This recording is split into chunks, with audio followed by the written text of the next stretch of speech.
Fala galera, professor Rafael aqui, e eu vim aqui para falar de um estudo bem interessante. É um artigo que acabou de ser publicado, que ele estuda ali se essas canetas emagrecedoras como o Ozempic, o Mounjaro, enfim, se elas vão interferir ou não na durabilidade do Botox. Então eu li o artigo, que não é isso aqui, porque isso aqui é uma ficha de paciente, mas eu li o artigo de fato e eu vi muita gente comentando: agora o Ozempic ele tira aí o efeito do Botox, olha que absurdo. Mas a verdade é que a galera, eu acho que nem chegou a ler esse artigo por completo. Mas eu li e eu vou explicar para vocês. Então fica aí, já aproveita, se inscreve no canal, dá o like, que vocês vão entender se de alguma forma essas canetas vão interferir ou não na durabilidade do Botox. Então, bora lá.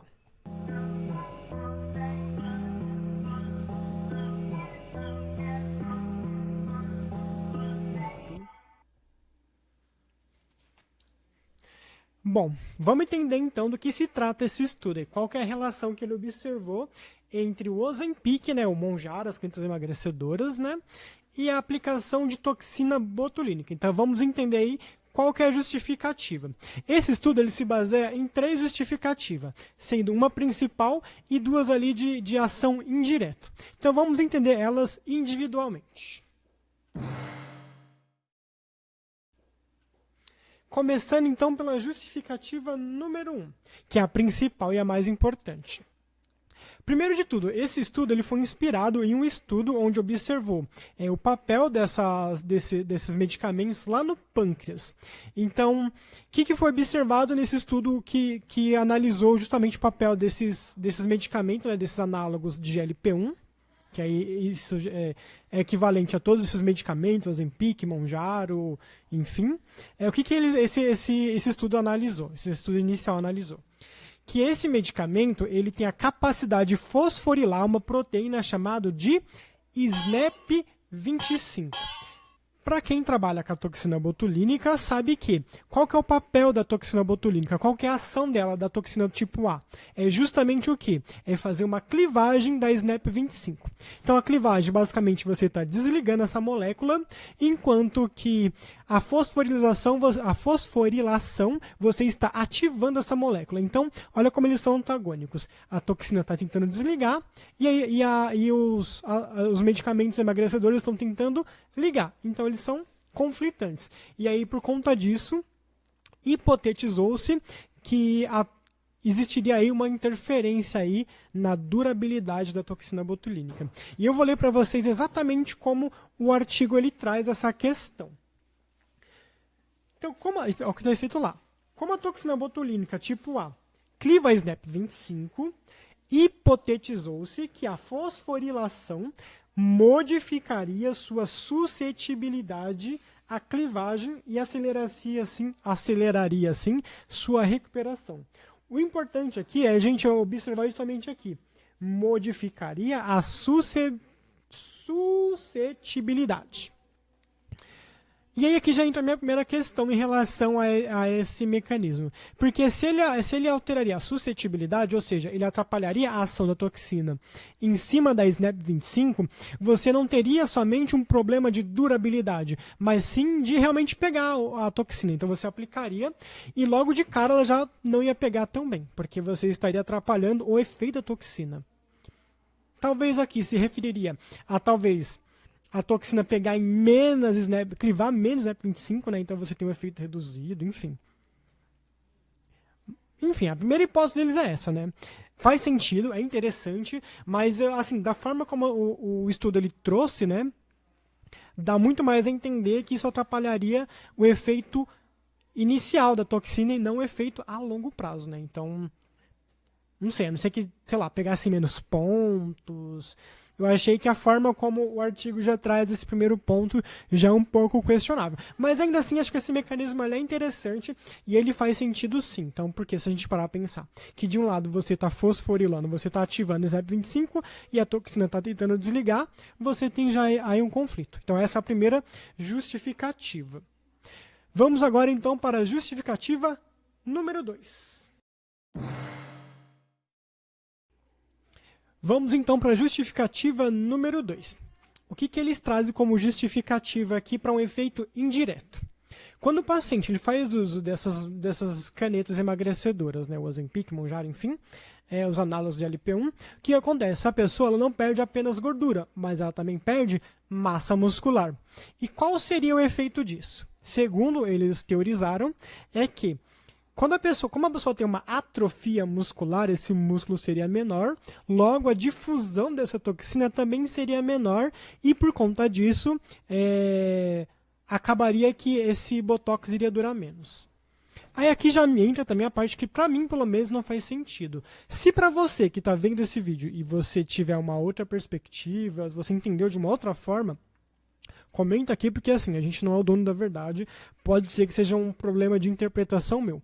Mas o que acontece? Quando a gente está falando de atrofia, de perca de contração muscular, o que a toxina botulínica ela vai fazer? Ela não vai relaxar essa musculatura para que ela contraia menos.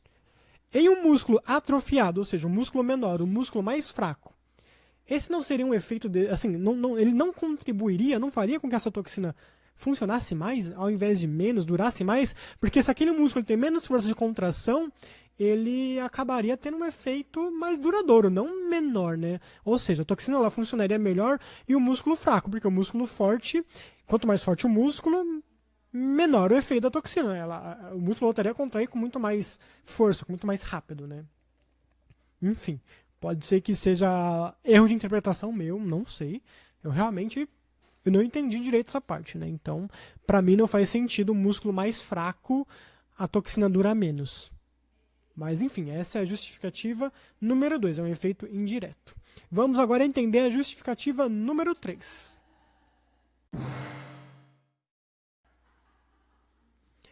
A justificativa número 3, para mim, faz menos sentido ainda. Mas, de novo, se vocês tiverem uma outra interpretação, sei lá, comenta aí para a gente enriquecer o debate.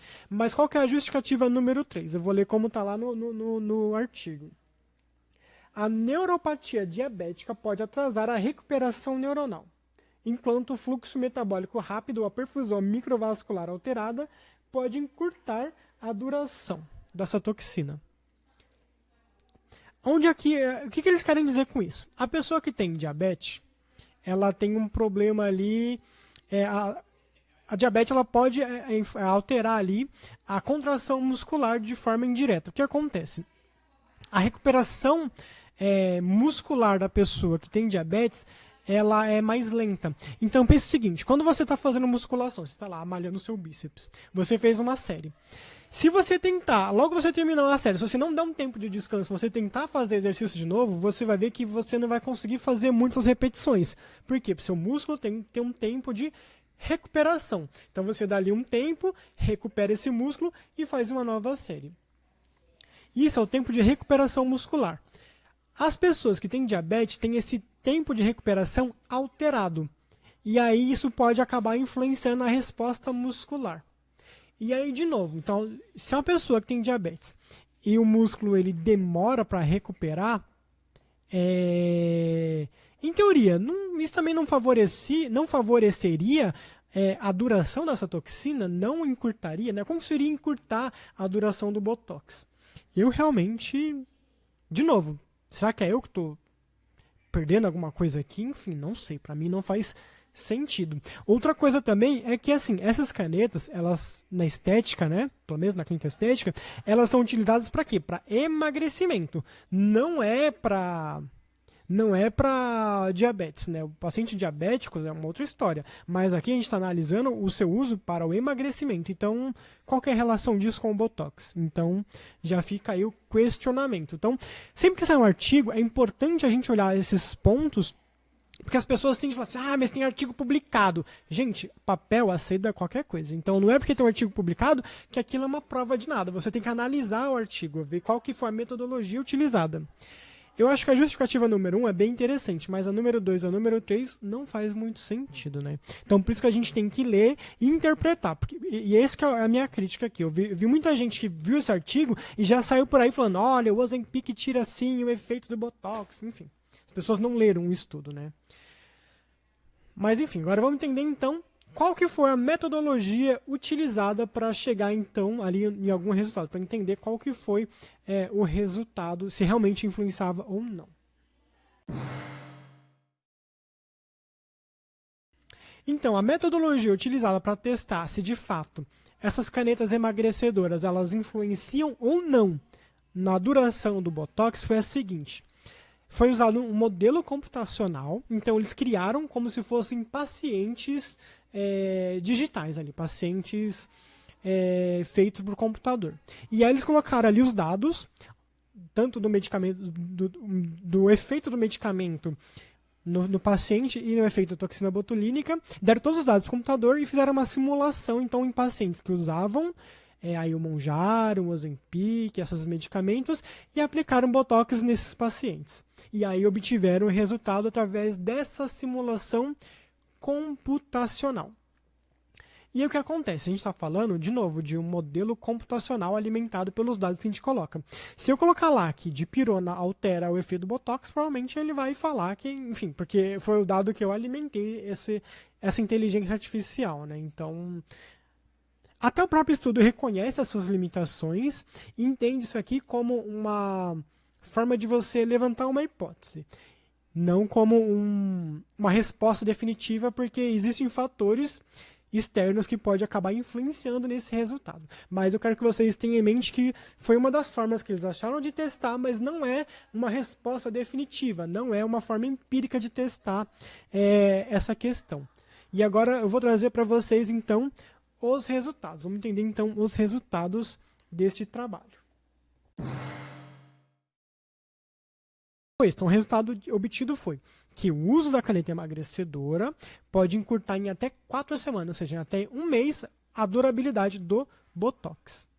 Mas, como eu já ressaltei antes, a gente está falando de uma hipótese computadorizada, não é algo realmente que a gente pode levar como verdade absoluta, até porque o próprio estudo traz isso, né, como um possível resultado, e a gente analisando a justificativa, em alguns pontos é uma justificativa que não faz muito sentido, então a gente tem que ter calma nesse momento. O próprio grupo que estudou, que fez esse modelo computadorizado, eles se proporam agora a partir para uma cultura de célula, e aí na cultura de célula a gente tem outras variáveis que no computador a gente não tem, e a gente consegue assim chegar no resultado mais fidedigno. Então a gente tem que esperar esses próximos estudos saírem para a gente conseguir afirmar qualquer coisa. Claro que a gente também não pode afirmar que a caneta influencia ou também que ela não influencia. Até porque a justificativa número 1 deles é uma justificativa bem plausível. Então, o que é o interessante a gente fazer? Passar ao paciente, que paciente que utiliza a caneta emagrecedora, falar, olha, pode ser que o seu Botox dure menos. A gente sempre tem que, não pode afirmar nada, mas é sempre bom a gente levar em consideração essa possibilidade. E aguardar aí os próximos estudos para ver realmente o que vai ser descoberto ou não. E a gente mesmo analisar se de alguma forma está influenciando de alguma forma a caneta emagrecedora no tempo de durabilidade ali da toxina botulínica.